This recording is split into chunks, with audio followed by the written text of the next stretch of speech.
We got 5 seconds till the weather. Good things. Here we go.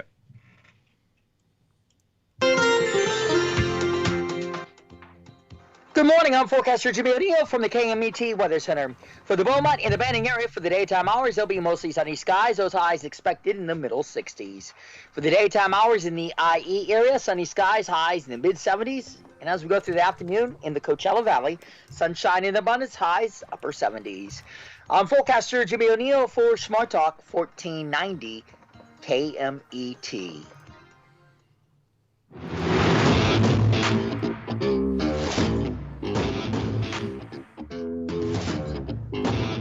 That's right. It's the morning show here on ABC News Radio KMET 1490 AM, where we're making sure each and every one of you are good to go for the rest of the week, having some good information, good knowledge, and good things in order to be able to. Well, I guess the better thing to focus on is what is going on in the world. What are we going to expect next, and what are we going to do about it, if anything at all? Which I say, kiss your loved ones and make sure that you know that they are alive and well. I will say, doing some research over the weekend, I've seen some very interesting things that are happening on this world, and they're very, very global in scope. For example, well, before I get there, let's go to Jesse Sanchez over there. Jesse Sanchez, Jesse, I know you saw Moonfall. What will you rate it for the rest of us all? Good morning. Yes, Moonfall, Moonfall. I'm gonna rate it a solid 7 out of 10. Obviously, it's not a perfect film. No, I don't think any disaster film is. Yeah.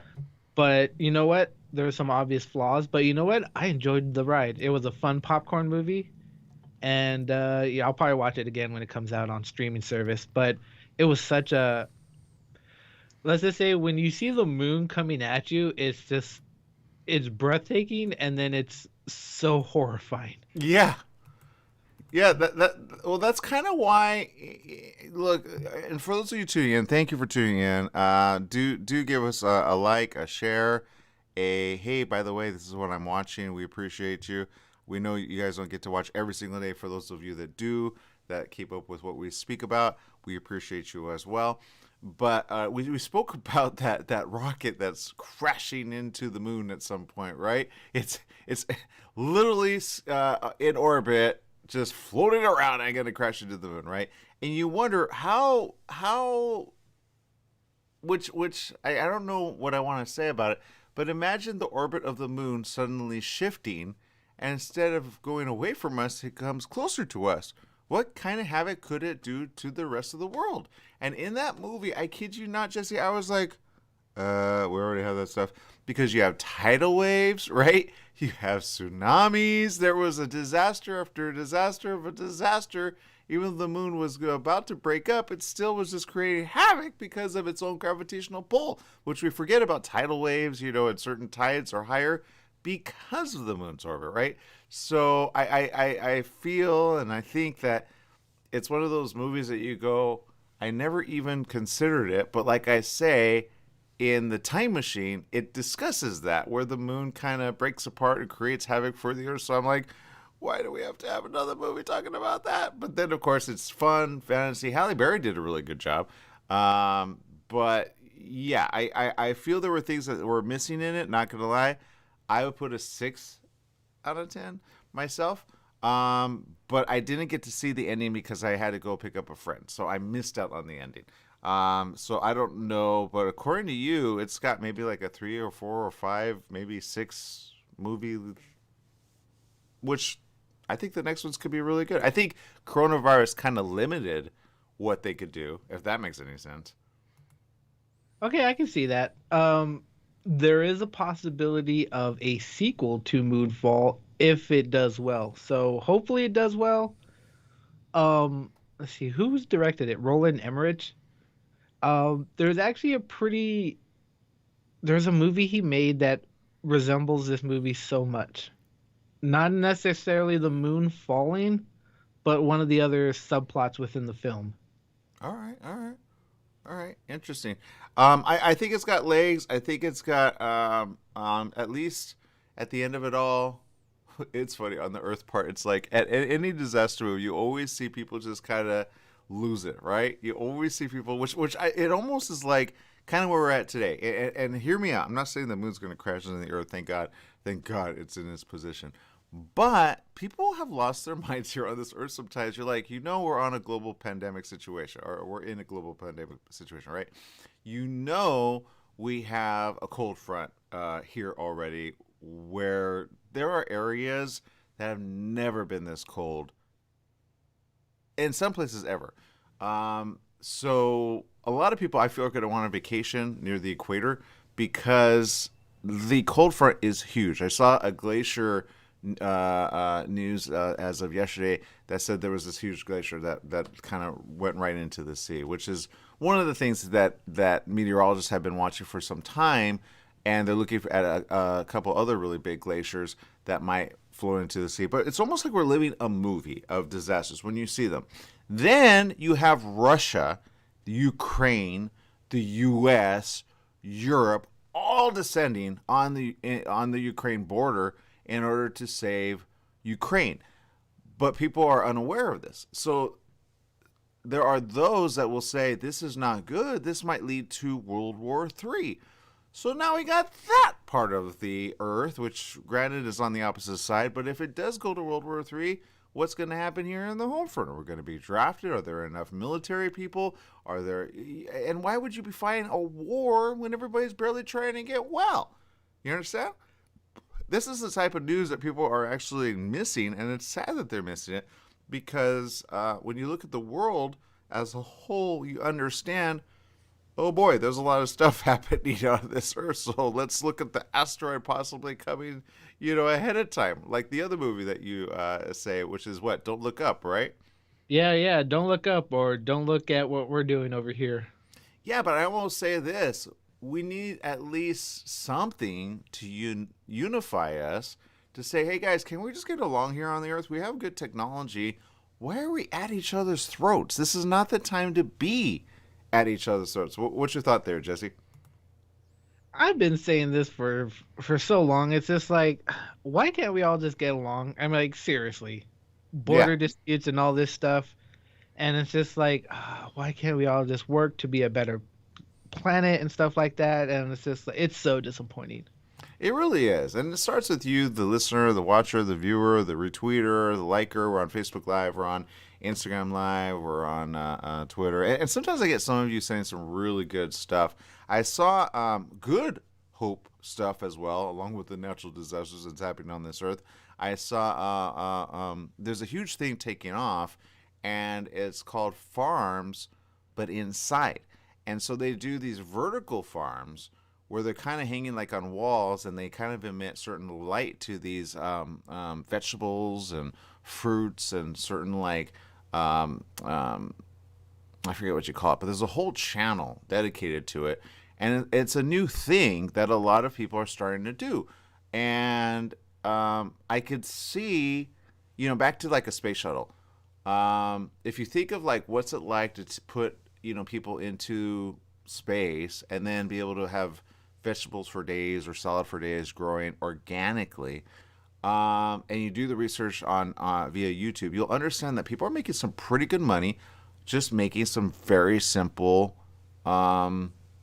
types of vegetables and doing so very easily. So it's like I guess the best term would be a wall garden, but not like flowers, but kale, arugula.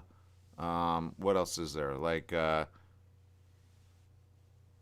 There's a bunch of stuff.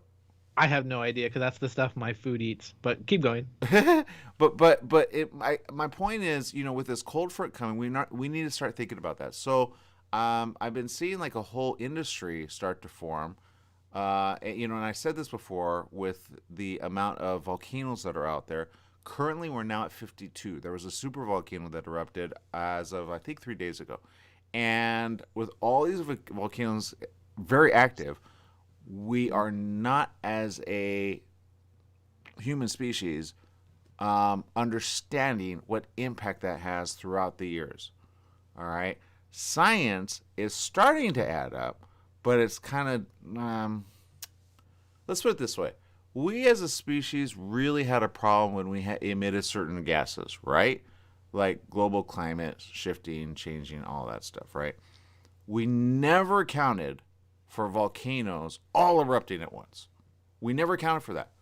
So that's why I say at this point, you have to put all the models of worst case scenario of like car exhaust, multiply it by like a lot, and then go, oh wait, we didn't have control of this Earth like we thought we did. So we're not ahead of it anymore. We're behind. So the cold shift that's happening is happening because the Earth is trying to readjust itself. Now, if you think back to Earth science, way back when dinosaurs roamed the Earth and volcanoes were forming land everywhere, obviously there were a lot of volcanoes. Well, you have the Jurassic period.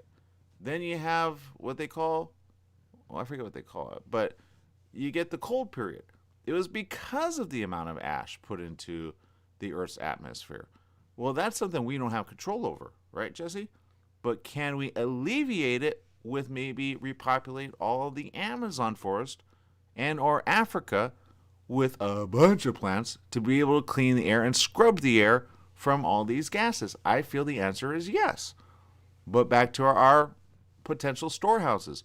We need storehouses to start growing foods on the inside, and there's some really neat science which actually has certain companies starting to grow them in warehouses and doing so very, very safely. And because they could do them vertically on these walls and put them kind of high up, they're able to garden much easier, much quicker, and much faster than doing them on the outside. So there's a lot of potential if we put our minds together and we put our little habits of, I don't want to wear a face mask, I just want to steal, I just want to have more crime. If you just leveled everybody up to be like, look guys, we need to save the planet. We need to save the Earth. There are very global things happening right now. And I think if you put Ukraine and Russia and all the people that want to go to war and head off on World War III, you say, guys, if you can have missiles be able to destroy each other, what kind of technology can you do to save each other? Right? Because the problem with this mode that we're in right now, and I've seen it on a couple of broadcasts, they're saying this is a huge military rollout that has never happened since World War II. That is a very interesting thing. But I always say, yeah, you're accounting for the amount of people on the ground that are all coming at one spot. But what you're not accounting for is the technology that has kind of exceeded everybody's expectations. We're at a point where we can destroy each other very fast. You got laser guided systems. You got missiles in the air. You've got a little too much more than what we had in World War II, right? I mean, when you think of Hiroshima, right, you think, okay, what ended the war? Technically, it was the atom bomb. Do you have to drop an atom bomb to say, hey, we just flexed our muscle, say peace, and then we'll be fine? Because that's what happened in World War II, right? A combination of factors. And of course, you get, Hitler out of the way. You get a lot of people out of the way. You get all the people that are like, trying to destroy people. And you go, okay, at the end of the day, everybody did the right thing. And then there was peace. But how long does a war have to happen for on this earth before we say, what are we doing to ourselves? Now, coronavirus just hit 900,000. We're shy of 1 million people here in the U.S. dead due to coronavirus. Now, for those that are naysayers about it, I say, have you buried a loved one due to coronavirus? I have several. Been to several funerals because of coronavirus, okay? I've been to several funerals because of heart disease. I've been to several funerals because of cancer. I've been to several funerals because of these things, and some people say, well, we're all going to die at some point. Yeah, but why are you speedily running to the line of, hey, we're all dead? Which is why I like movies like Moonfall, like, even other movies that we used to see where, Earth is saved by those that go to outer space. Even the movie Armageddon, remember, with Bruce Willis and the whole team that go and, try to outdo that huge asteroid coming to destroy the Earth. But right now, we're the ones destroying the earth? And why are we not saving each other from the rest of us? You know? So I say to the world leaders of this world, if we had an alien invasion, does it take that to unite everyone? Do we need an alien invasion to say, hey guys, hello? Like, would we unite then? You know? It's very interesting, but when you think in that scope of where we're at, then you understand where we're going. And right now, we're just not doing the right thing. What it takes to do the right thing, I really do not know. But the numbers are up. And if the numbers are up just here in the U.S. at 900,000 that we just crossed over the weekend dead, well, then what's next? Now, coronavirus has now OM4. There's 4 different versions of OM. All right? The vaccine is good. It's good as long as you keep it in your body. And the last couple of vaccines, yay, hooray. The next vaccine that I say to definitely look out for is the Pfizer one, because the Pfizer one's going to be very effectual against OM1. But 2, 3, and 4, no. So then we got that. So you got to be more careful. So why are we fighting about face masks when in reality you got war coming around the corner? Then you got people about ready to be drafted for war because we don't have enough military members because, oh yeah, that's right, everybody's dying here on the home front. Do you understand, Jesse, where I'm kind of like, what are you getting in your head right now? Okay, first off, yes, if there's a war, I'm pretty sure they'll probably end up drafting people. Thank God I'm too old and out of shape. And yeah, I would not do well. I do fear for the younger crowd who complain when they get their hands dirty and then you send them into war. So I don't know. Yeah, well, and that's the thing. Now, military-wise, Russia's very strong. Okay, do not bat an eye to Russia. Now, I will say, we have a TikTok generation. I'm going to say this very briefly because I love TikTok. I like what we're learning on TikTok. But we have a TikTok generation dancing, unaware of Russia. Okay, all they know is it's a country, right? They do not understand the amount of missiles they have. They do not understand how powerful their war is if they go to war, because the reality is they have water. They have submarines. They have military might in the seas around, the country. So the reality is, what happens next? I don't know. I do not know. I will say this. There's a lot of military presence happening in and around Lancaster, with a lot of military planes going up and away. And I go, oh, there's movement. Okay. Where are they going? Yeah, they're all sending hello to the Ukraine and to other parts in military form. Because Biden actually is doing the right thing by saying, look, we're going to flex our muscle. We're not just going to do sanctions, as they had previously said. They said, look, we're adding, more to the Ukrainians. Okay, now I saw a report, and this is very interesting. Jesse, if we had somebody wanting to invade the U.S. and they said, hey, we need civilians to start leveling up and start becoming more military-like, what do you think is going to happen to that people eventually? Wait, what do you mean? Okay, I literally saw a report where this young girl, probably 23 or 24, was training with some military men, and she's known as a civilian with a gun in the Ukraine, which are preparing for Russia to invade. Young, beautiful girl, okay? Training as a civilian, as a military member. If you had that happen here, what does that mean if the country invades, Jesse? Honestly, I think all people should get military training, at least just for that. I mean, this way it gives them some self-awareness of, what's to come, what could happen, stuff like that. Yeah. Although, like, would somebody want to invade America? Because then you have, like, God knows how many hunters we have in this country. Oh my God. Well, my point is this, okay? You take a woman who's never shot a gun, all right? And you train her on the weekends, okay? They're known as volunteers in Ukraine. Ukraine does not want to be invaded, but they're not ready for it alone. That's why they need military strength from Europe, from the U.S., and from other NATO allies. Now, having said that, if you and I were called to say, hey, we need to like protect our families, would you go all of a sudden buy a gun?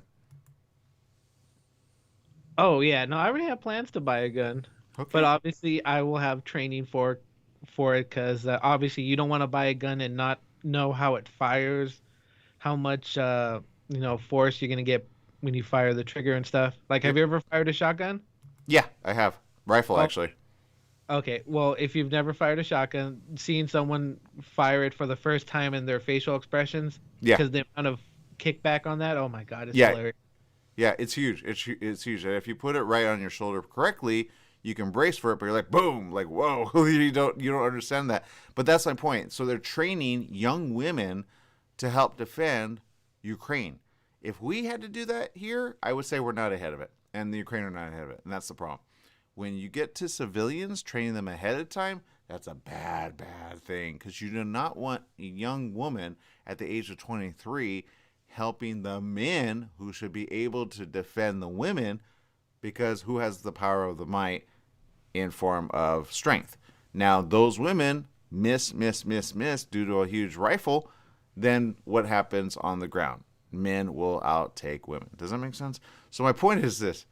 No, I'm not. I'm not gonna. Women can do anything men can do. So that's They can, but upper body strength, no, unless they're military trained. Now, Gal Gadot, for example, is military trained. She's done training, right, with the Israeli war. But she could do those moves for real, right? She could take out a person. But a woman who honestly went to school 3 years prior and wanted to be a nurse, now she's taking a gun to protect her family and the state? No. That's why I'm saying this is going to be a very, very, very, very bad thing if and when we get to that point. So I'm hoping Putin does the right thing. He pulls back. He says, you know what? It's not the time to invade. We have our own people to keep safe. That makes more sense. Why put everybody in harm's way? Because that doesn't make sense. And something that Stephanie Reed is saying, she says, I know in the book of Revelation talks about the war with Russia. I believe that the end times are happening right now. Stephanie, I am right with you on that. I've talked to several people about this, and I will say this. If this is the next situation, we're already there. All right, people, got to take a quick little break. We'll be right back with more right after these messages. Stay tuned.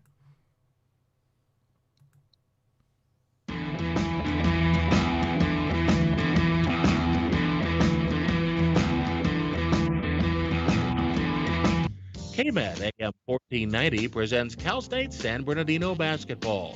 This Thursday night, February 10th at 7:30, the Coyotes meet Cal State San Marcos in a CCAA conference game.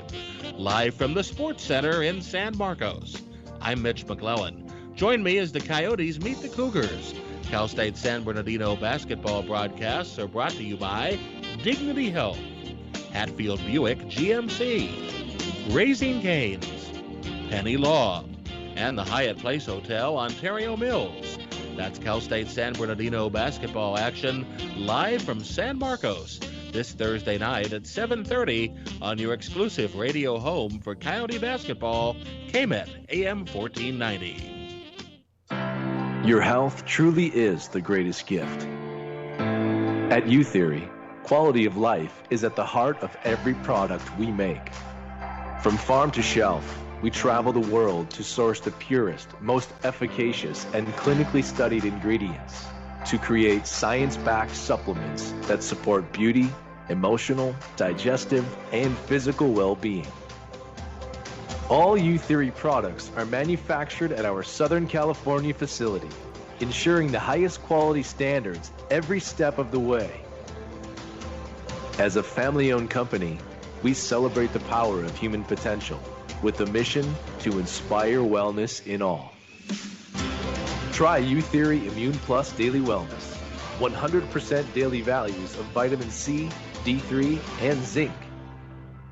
Go beyond the you of today and catch the you of tomorrow. U-Theory. We're in the studio with Fred Penny, managing attorney with Penny and Associates Injury Lawyers. Fred, tell us what makes you the #1 choice for handling personal injury cases. Most of our firm is made up of former insurance company trial lawyers with extensive experience handling all types of personal injury matters. We believe that gives us a distinct advantage. That's Penny and Associates Injury Lawyers with locations throughout California. For a free consultation, go to pennyandassociates.com or call 1-800-616-4-LAW. That's 1-800-616-4-LAW. The Fat Greek in Yucaipa, where you can get authentic, delicious, true Greek food. Authentic gyros, Greek salads, pitas, falafel, hamburgers, burritos, and oh yes, baklava. The Fat Greek has a large selection of wines, ice-cold domestic, and imported Greek beers. Come on down to the Fat Greek located on Yucaipa Boulevard in the city of Yucaipa. Open 10 a.m. to 9 p.m. 7 days a week. The Fat Greek has delivery, drive-through, sit-down, and a catering service. So bring in a family or give Nicholas and Christopher a call at 909-797-6018. Eat Greek, live long. Remember, if you want authentic Greek food, it's the Fat Greek in Yucaipa.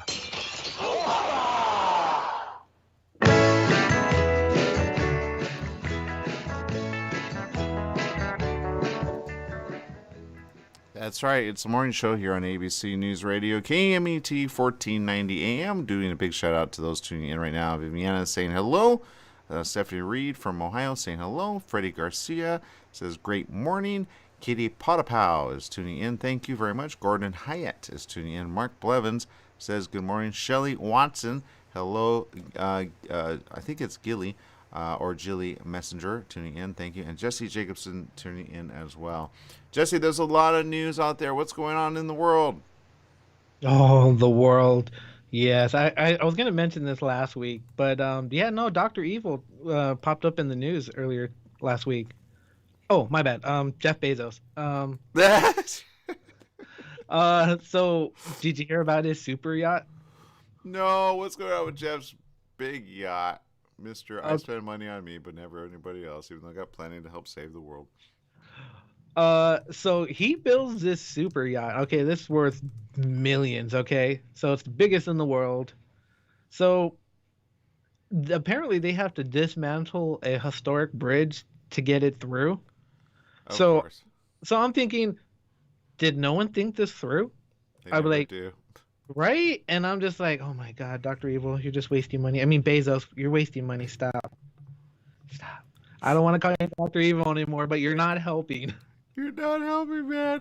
Well, it's funny. I'm looking at a news article, and I will say, first of all, yay for a yacht. Okay, I mean, anybody that has, a yacht knows they got, priorities there, right?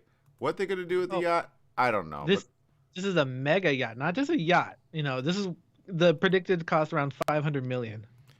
Yeah, I'm looking at it right here. And it's massive, right? It's almost like Queen Mary size yacht, right? That's a lot of money. But I will say this, which is hilarious. This article says, here's the boat that won't bring his hair or wife back. That's so... Are you serious? Yeah. Oh my God, I feel so bad. It says that. It says, feel the secondhand shame as you look at the Amazon founder's latest toy. This is the new travesty, a $540 million mega yacht meant to fill the void in his body where his soul used to be. This is an article worth reading.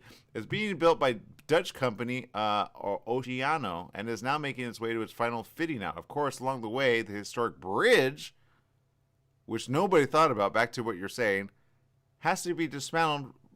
But okay, again, that's okay for Jeff Bezos. It's set for final delivery sometime in 2022 after its sea trials are done.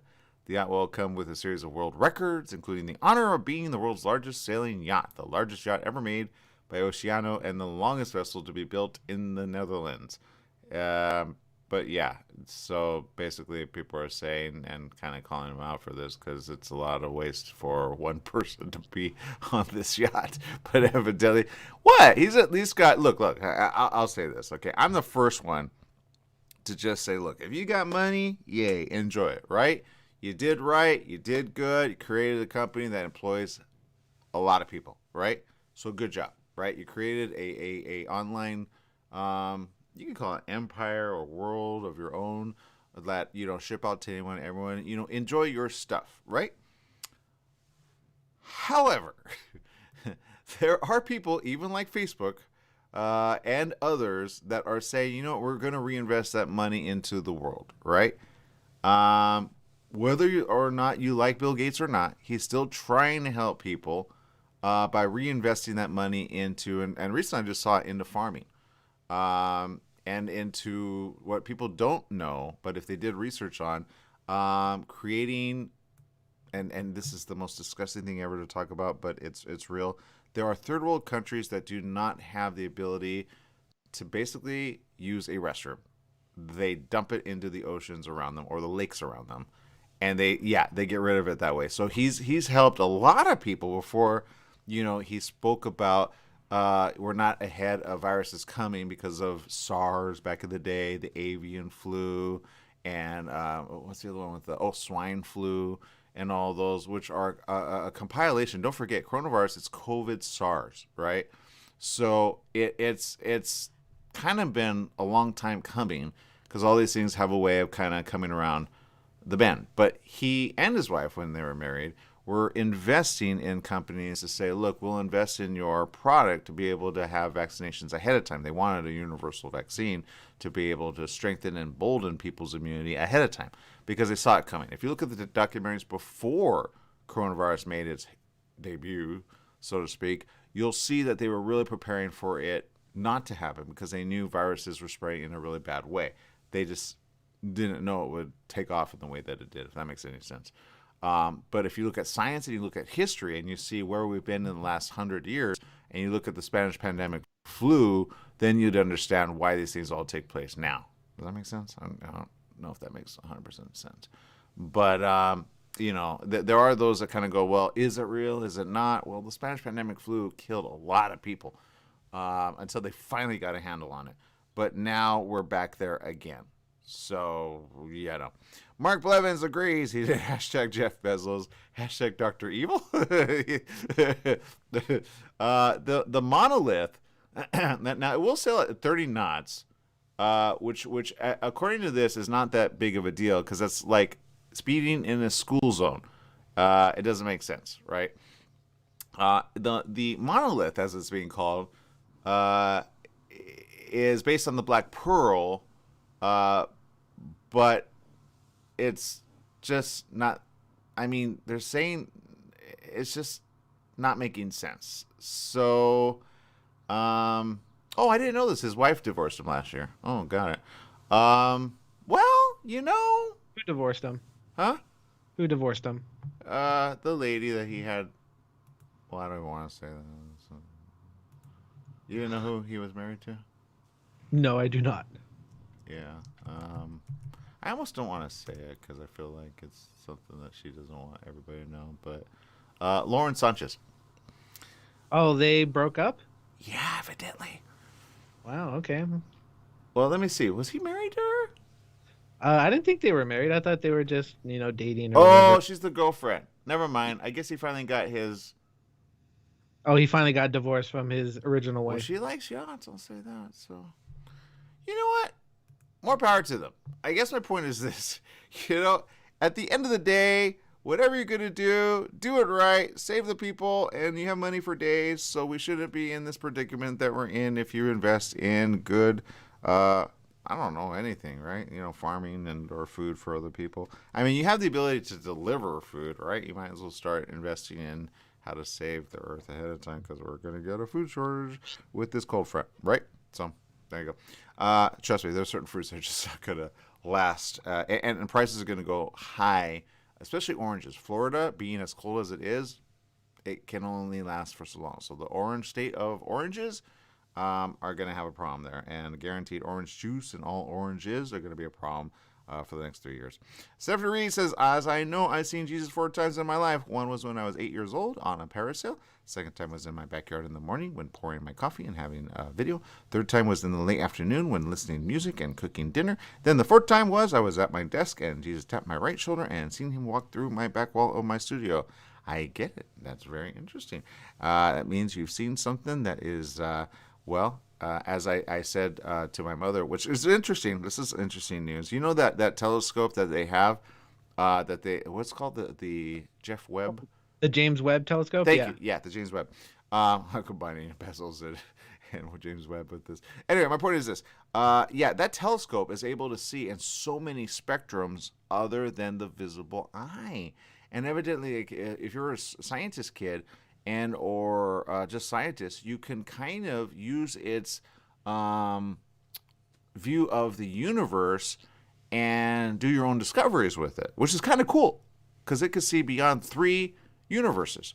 So it really has the ability to see so much more in space. But as I said to my mother, I said, well, people think and pray and feel angels are alive and well. But I said, what if you kind of felt like they were a form of being that live in a different dimension, right? For example, and I know sometimes people have a weird thought about this, but, everybody has that ghost experience, right? Or spirit experience, or some people say, well, is it an ancestor? Is it this or that, right? Well, they live in a different dimension, right? That's what I say.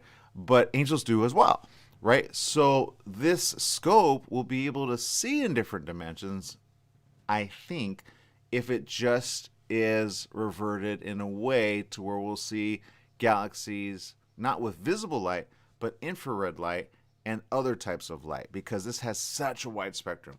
So when you put that into like Photoshop and you invert certain colors, you'll see things that you didn't know were there. Back to, even Stephanie's, sharing of her story, which is, I hear a lot of stories like that, right?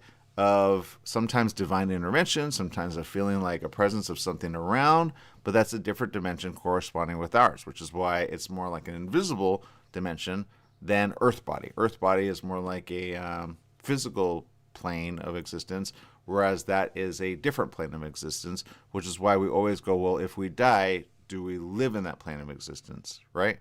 So back to the universe. The universe is so grand and so big that the telescope really kind of puts to rest a lot of theories that have been wondered about. For example, Stephen Hawking has a lot of questions that he left out there towards the end of his life. And I saw how is the James Webb? Is the James Webb telescope? What's it called again? James Webb. How about the James Webb? Yeah. Yeah. How a lot of the theories of Stephen Hawking will be made either true and or false because of the things we can now see that the Hubble telescope just could not see because of technology, right? So I feel we're going to find more planets. We're going to find more life out in the stars that are there.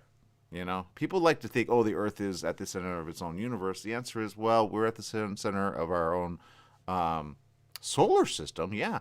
But when you do way out beyond the stars, movies like Moonfall kind of go, are we alone? And it gives perspective of creation has been way beyond our universe. There are universes that have collided. There are universes that are colliding. There are universes that are being born out of energy. But when you could see into another universe, you see certain planets, which is what they've been discovering even before the James Webb telescope, you understand how we all are connected in a way, and how even like I'll give you an example. I stumbled upon this. It was interesting. It's a good YouTube show, and they had around certain volcanoes blue orbs all of a sudden appear. Right. And then I saw some other really good video on Twitter, and I was like, oh, these are not doctored. But people are wondering about, is there phenomenon known as flying whatever. Right. So the question is, are we alone? The answer is no. The question is, will we be alone? The answer is no. The question is, do we pray for a reason? The answer is yes. And we just have to understand we're never, ever alone. This is not the only life we have. But while we have it in physical form, kind of important to say to all those we love, hello, I love you, and let's get along, man, right? in the breadth of things, our planet is so young.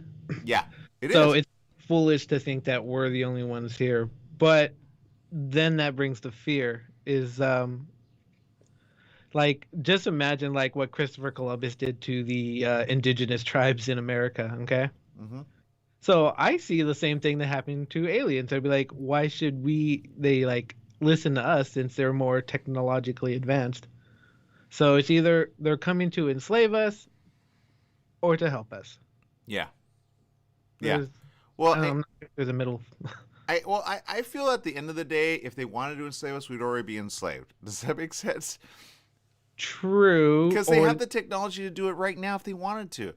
Or they could be using us as cattle to let us grow and then take us, you know, how slowly we're being abducted. Boom, boom, boom, boom. Okay, I guess see that. But I think the abduction only happens in a way for a limited time because they don't want coronavirus. Does that make sense? Right? That's why we're not seeing any right now. So, like, yeah, we're just going to let the humans deal with that stuff right now. We'll come back in like 20, 30 years. Yeah, I think that stopped abductions. Yeah, we've been doing it for hundreds of years. We'll just take a break. Yeah, back to Christopher Columbus, right? They brought certain diseases to the indigenous tribe, right?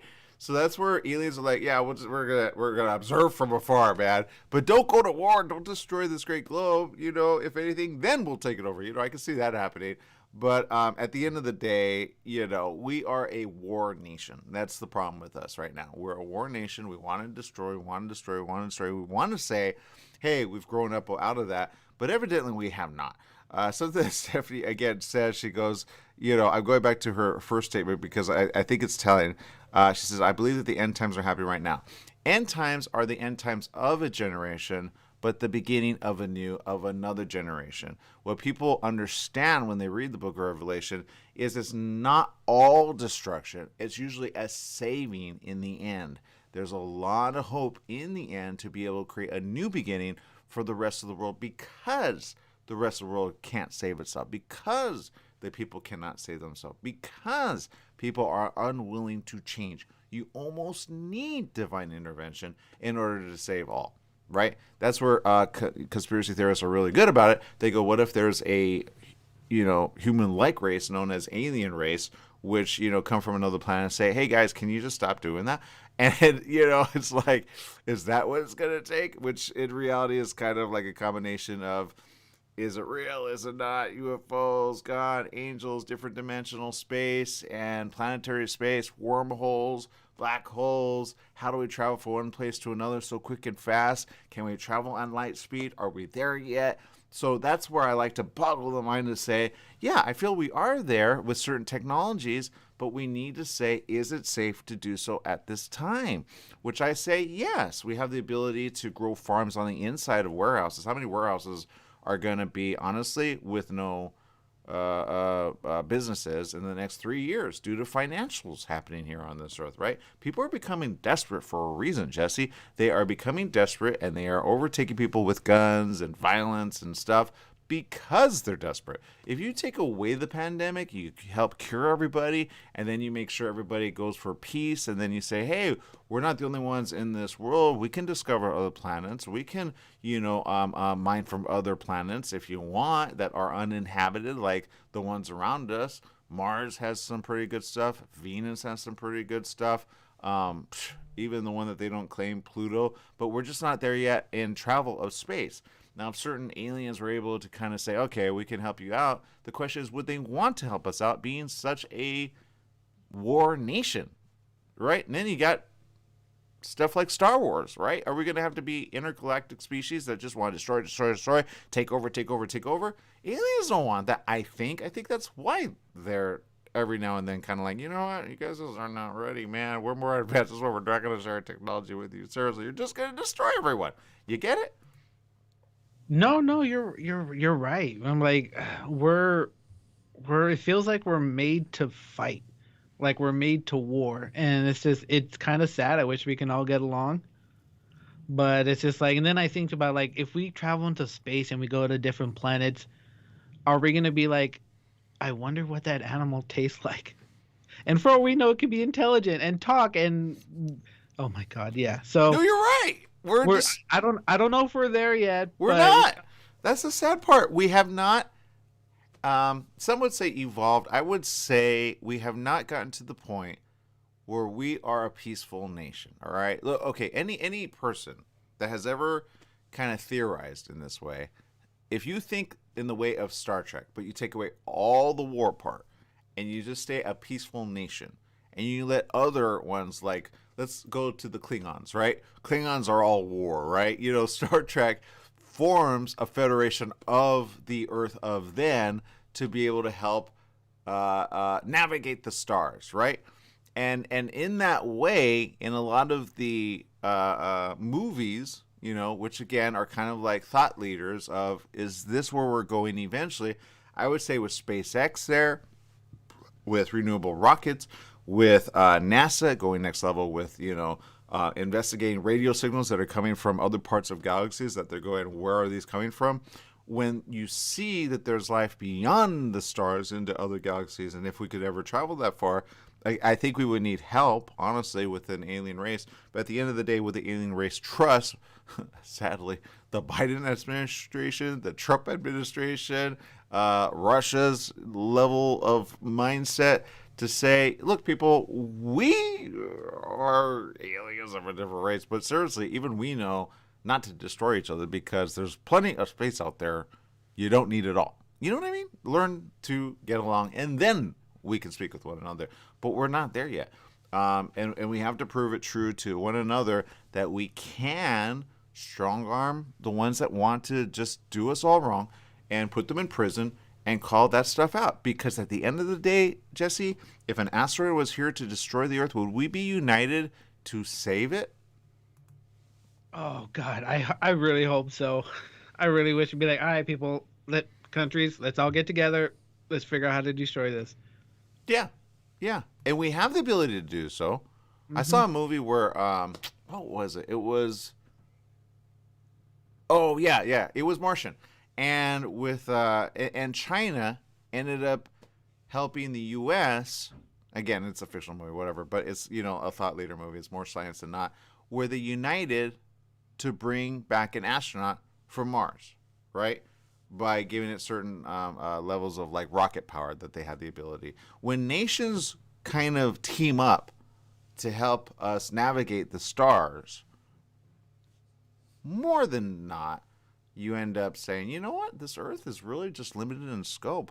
Why are we allowing it to be destroyed? Why are we not saving it? It's the only one that we got. Why are we kind of the thing that's helping to destroy along the way? We've got renewable energy here. We've got solar panels. We've got ways to not have to like bury deep down and continue to bring fossil fuel into the Earth's atmosphere, which really you don't want any more of. Back to volcanoes. It's massive. Do the research. We're at 52 active volcanoes, Jesse. 52. All right. Then we had an oil rig or something in the ocean suddenly explode. That creates more carbon, okay? And probably about as much as the one that actually exploded recently over the weekend, I think, or maybe over the last 3 days, about as much smoke and carbon as at least one volcano, like a mid-sized volcano. That's bad, okay? You're spewing all that into the beautiful Earth's atmosphere, and you're thinking, oh, it'll just dissipate like normal smoke. No, man, this is carbon dioxide at the worst. These are mega volcanoes starting to erupt. The mega volcano that just erupted, or they call it a super volcano that just erupted, I want to say anywhere from 4 to 6 days ago. And if you do the research, you will understand this Earth is at a tipping point. We need divine intervention. We need help from another kind. We need help to heal the Earth. Otherwise, we're going back into the cold. Well, we're not in a Cold War now. Now that's beginning to heat up. Do you understand where we're at the tipping point? I feel like we're living a movie, Jesse. Yeah, I've been saying that for a while now. I feel like there are people out in space just watching our planet like as a soap opera or something. I'd be like, oh, I can't wait for what happens next season. Oh, I don't want that. And it's just like they have a button like activate self-destruct, or no, not self-destruct, but like natural disasters. Boom, boom. Oh, let's unleash a plague. Yeah. But it almost feels like a video game or like a movie. Yeah. And it's just like, oh my God, I don't want to hear this anymore. Yeah, I'm right there with you, man. I'm right there with you. So, Stephanie, keep praying. All those of you out there, keep praying. Know that I feel we can be ahead of it if we just have the smart conversations, and just say, what's the solution, right? We've covered the problems. What's the solution? It's simple. Farming inside in warehouses, okay? Get the warehouses, invest in that. Even Amazon will make a killing doing that right now. If he buys like 80 to 1,000 storehouses and start growing farms on the inside, right? You start doing that, you'll be ahead of the shortage that's coming up in the next 3 years, okay? Because the cold front's coming. I just saw, Jesse, when do geese ever go south? Wait, what? When do geese ever go south? I have no idea. During winter? Yeah. Okay. Yeah. I didn't know that. I just saw geese yesterday, a flock of them, several flock, go south for the winter. Does that make sense? Let's see, geese. I haven't seen any. I've never seen a geese before, or goose. Or just think ducks. I see a lot of cobra chickens. Well, I don't see that. I don't know what they're called actually. They have like they're giant white birds with long necks. Yeah. I call them cobra chickens because I don't know what they're called. Okay. So I saw a bunch of ducks or geese fly south for the winter. It's February. So the question of the day is, why are they going all of a sudden fleeing south? The reality is, we're here in California, right? There's a cold front coming. Now, I know it'll warm up and get cold and get warm and get cold and get warm and get cold, but it's coming. And I said this in this little section of California, we're more good than not. But when you see geese fly south for the winter during February, they're technically meant to stay here until, winter, which usually happens in November and December. So the question of the day is, why all of a sudden are they flying south? It's because they know the cold front's coming. So my point is this. It's already February. We're supposed to start warming up, right? And they're early, technically. They're early. So anyway, that's my point. I'm sticking to it. Anyway, people, we appreciate you. Thank you for staying with us. Thank you for sharing. Thank you for spreading the love. We'll see you tomorrow. Same place, same channel. Bye-bye, everyone.